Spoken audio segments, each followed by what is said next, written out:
Vanishing Folklore and Beliefs. Mythology of the Shetland Islands from the Fairy Mythology by Thomas Cately, circa 1892. Public domain reading. Gioga's son.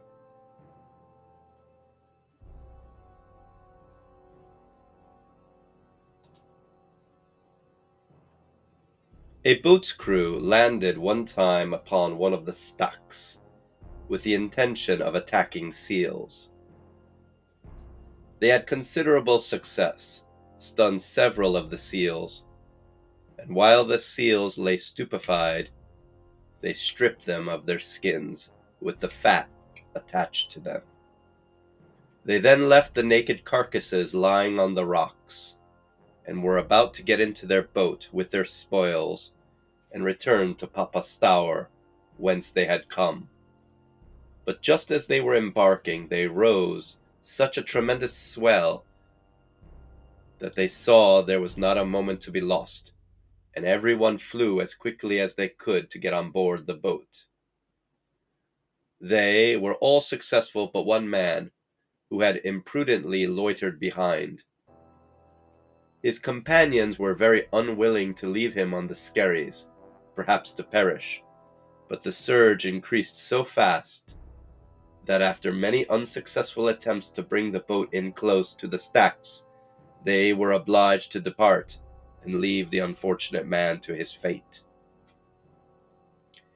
A dark, stormy night came on, and the sea dashed most furiously against the rocks, and the poor, deserted Shetlander saw no prospect before him but that of dying of the cold and hunger, or of being washed into the sea by the breakers, which now threatened every moment to run over the stack.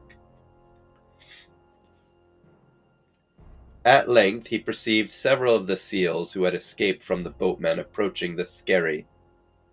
When they landed, they stripped off their sealskin and appeared in their proper form of a sea trow or sea troll. Their first object was to endeavor to recover their friends who lay stunned and skinless.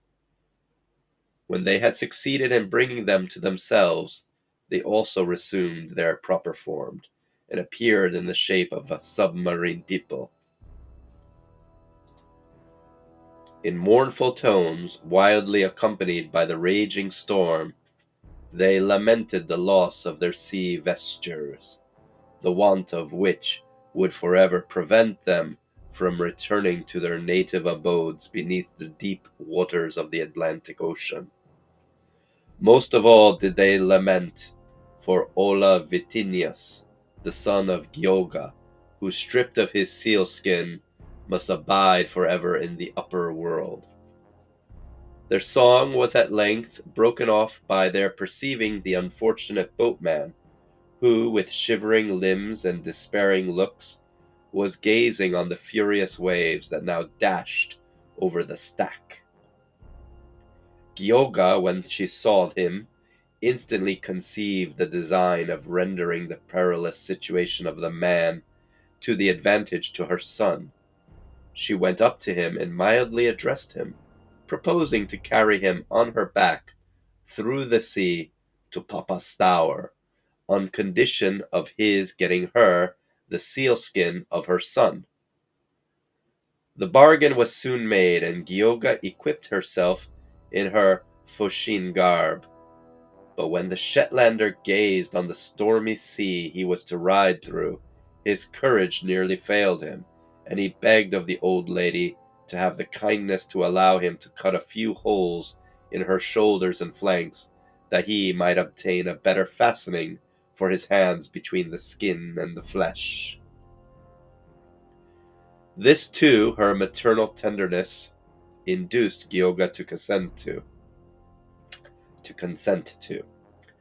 The man, having prepared everything, now mounted, and she plunged into the waves with him, and gallantly ploughed the deep, and landed him safely and soundly at Acresgio in Papastaur. He thence set off for Scale at Homnavo, where the sealskin was found, and he honorably fulfilled his agreement by restoring to Gioga the means of bringing back her son to his dearest native land under the ocean.